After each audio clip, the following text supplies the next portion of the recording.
Hello again, fellow investors. Is the market going crazy recently or what? Can you say all-time highs? That deserves 2 thumbs up.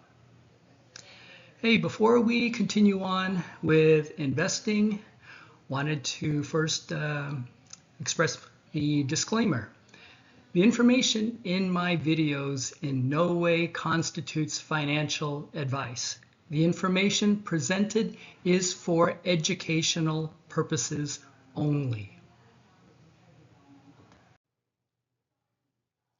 Let's get back to the concept of balance, which I have, as you know, have incorporated throughout each of my videos. So I always talk about balance. Money, and more specifically cash as money, is not the goal. Hoarding cash is not the goal. You can't take it with you when you pass away.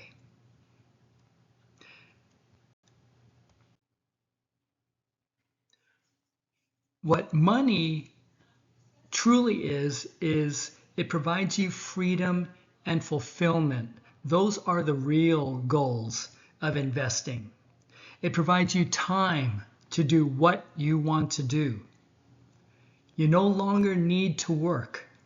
You can choose to work or not.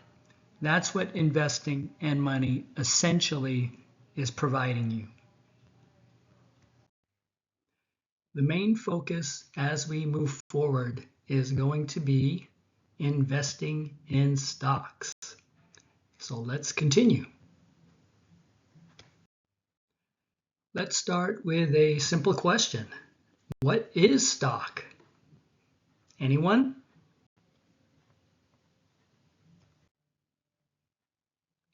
Stock is essentially shares of ownership of a public company.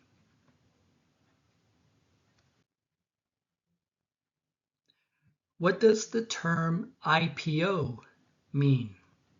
Anyone?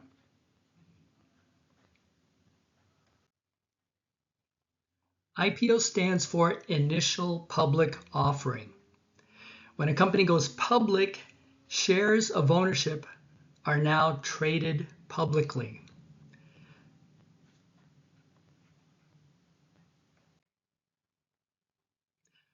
What is a public company versus a private company? Anyone?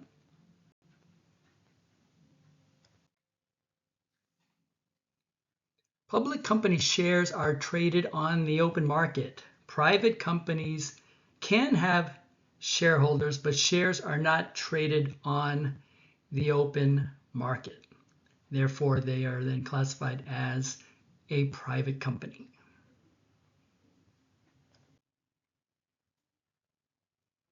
What is the value of a company? Anyone? The key term when it comes to valuation, the term is market cap. And the calculation to determine market cap is you take the current share price of a company stock times the number of outstanding shares. Some of the largest American companies, to name a few, the first one is NVIDIA, NVDA, at a $4.2 trillion market cap. Second one is Microsoft. As you can see, I named the ticker symbols for these companies. Microsoft has a market cap of approximately 3.8 trillion, followed by Apple at 3.2 trillion. And as you see, Amazon and Google are just slightly behind. So by looking at those companies, what observation might you have? These are all tech companies.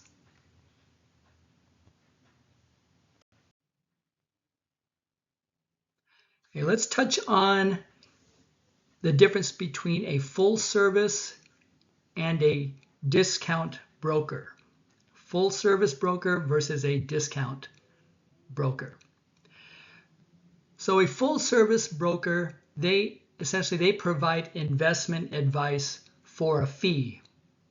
versus a discount broker, which essentially you are investing on your own. Some examples: full service brokers, Morgan Stanley, Merrill Lynch. A couple that fall into the hybrid category, Charles Schwab and Fidelity. Discount broker, fairly new, Robinhood. So a hybrid is Charles Schwab and Fidelity in that they do provide you full services if you like. If you don't, they do provide just discount brokerage services whereby you invest on your own. So personally, I use Charles Schwab.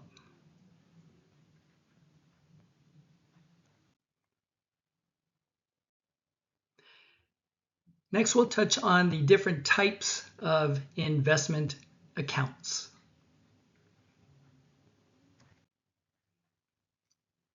Just to name a few, 401k, which I assume most of you are familiar with. Unless you work for a government, then there is some other type of plan. The IRA and a regular brokerage account. So 401k is a retirement plan that is provided through your employer.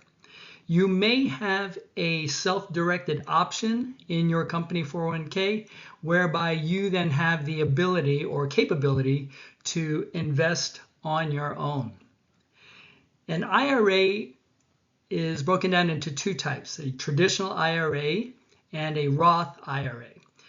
Basically, there are differences in how taxes are handled for those two different types of individual retirement accounts. And then lastly, we have a regular brokerage account, and that type of account is not retirement related. I wanted to mention a few more examples of stocks. Meta, which is Facebook, they had changed their name to Meta. Costco, which is COST, Walmart, WMT, and Starbucks, SBUX. I have a question. What do all of these have in common, including the ones that I had previously mentioned, even though they are all unrelated? So the exception may be NVIDIA, which I had previously mentioned. So again, what do these have in common, even though they're unrelated? We are all familiar with them. We all either use their services and or buy products. So the real question is, why wouldn't we want to invest in these companies? We are all buying products and or services along with millions of other people. So the point is, why wouldn't we want to benefit from the economies of these companies that we are all participating in?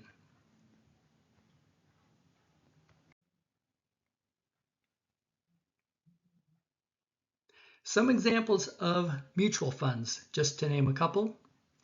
VFIAX, which is a Vanguard 500 fund. FBALX, which is a Fidelity fund, and it's a balanced fund. So the first one, the Vanguard 500, it is a group of many stocks of 500 of the top companies, which then essentially provides you diversification due to its nature of investing in 500 different companies.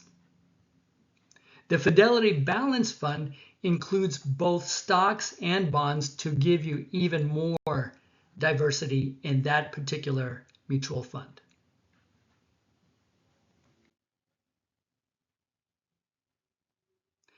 Some examples of ETFs: XLK, which is a tech sector fund; XLP, which is a consumer staples fund, which includes companies that I have named there: Costco, Walmart, Pepsi, and Coke, which we are all familiar with.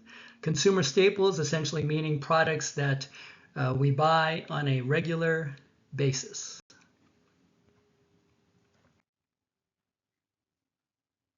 Okay, thank you all again, and let's move this forward. Let's all look towards achieving financial freedom and having a fulfilling and enjoyable life. Thank you all once again for your viewership.